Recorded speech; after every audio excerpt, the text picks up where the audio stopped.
My name is Zanele Makombe. I'm with ACT Ubumbano. I'm the Program Advisor for Gender in SIHR. So we call it the Masithethe Let's Talk Initiative.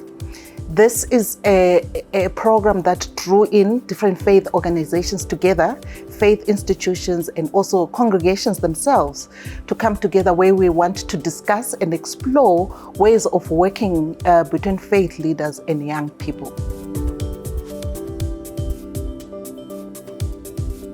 We far too often ignore the voice of those who are actually at the coalface of those problems. And so our approach as ACT Ubumbano is to stand in solidarity with those who experience these injustices. When it comes to questions of sexuality and sexual rights and health, sexual and reproductive health and rights, very often it's those who are still grappling with those issues who are often excluded from the conversation, young people. And I think we shared in common with Faith to Action Network and with Bread for the World a concern that those voices were not being heard. Also in faith institutions, you'll find that there's sometimes a disconnect between the authorities or the leadership of those institutions and the congregations that they ostensibly serve. And so together with these two partners, ACT Ubumbano felt it was important to try and bring these groups of people together to actually have a dialogue and to explore what the issues are that are affecting particularly young people when it comes to questions of sexuality.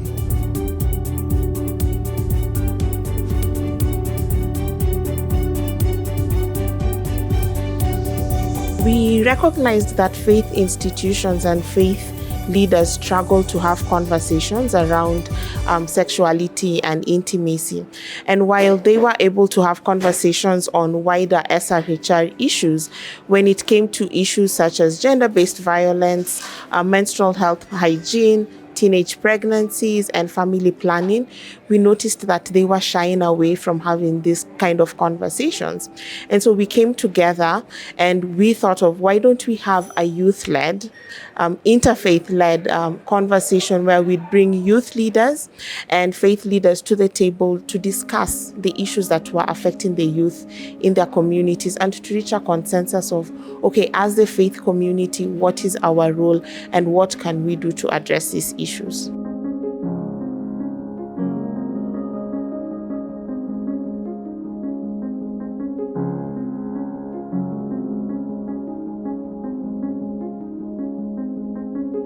Masithethe came into the picture when we really needed it, and it is really opening our minds as young people.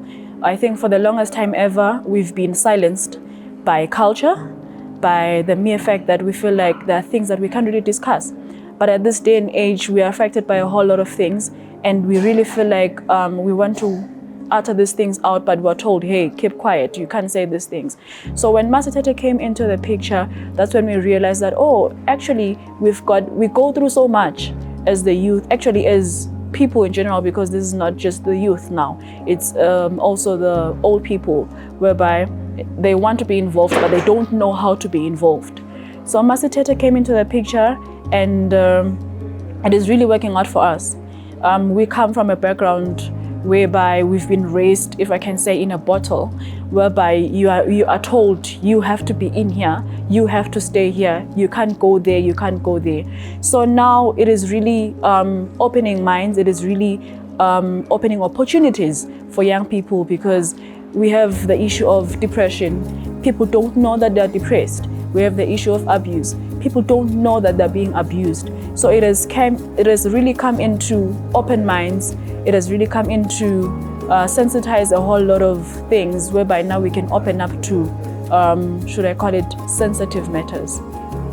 There are a lot of challenges concerning this inter-age dialogue. Why? Because if we see the past and if we see this new generation, it's really difficult. So those past mothers, they would like to see the new generation, this contemporary world. They want to see them the way they were in the past, which is not possible because we are in the new world and we have different beliefs. So to break this, it's not easy, but it's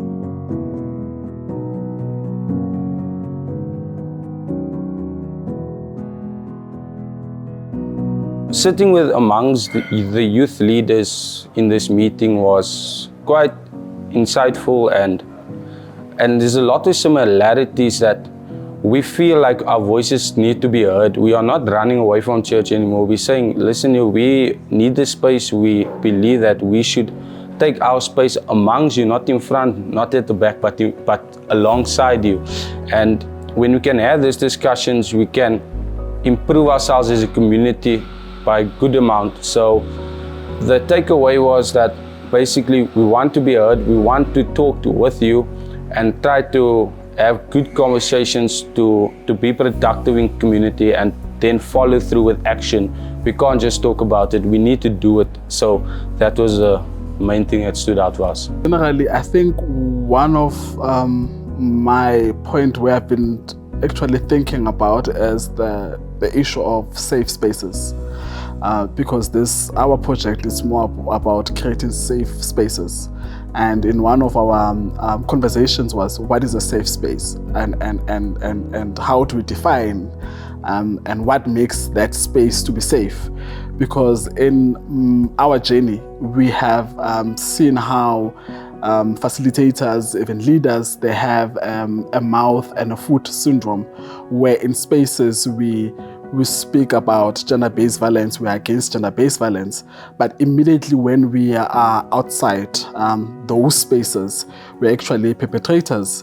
We've got pastors, activists, and professors who are speaking against gender-based violence, but immediately when they move out of those spaces in their own homes, they're the ones who are perpetuating the same violence. So for me, that was an interesting conversation, and also I'd like to hear more. What will young people say about this thing of safe space? The spaces that we have created in the church, are they truly safe? So yeah, that was the intake from my side. So this project spoke about bringing in the youth and talking about sexual reproductive health rights that are specifically located in a youth-centric environment. And the intergenerational dialogue was to just create that bridge that, you know, it's not just talking to the youth alone, but it's bringing in the parents, it's bringing in the faith leaders and addressing this taboo that we have that you can't talk about sex or sexuality or family planning or contraception in church.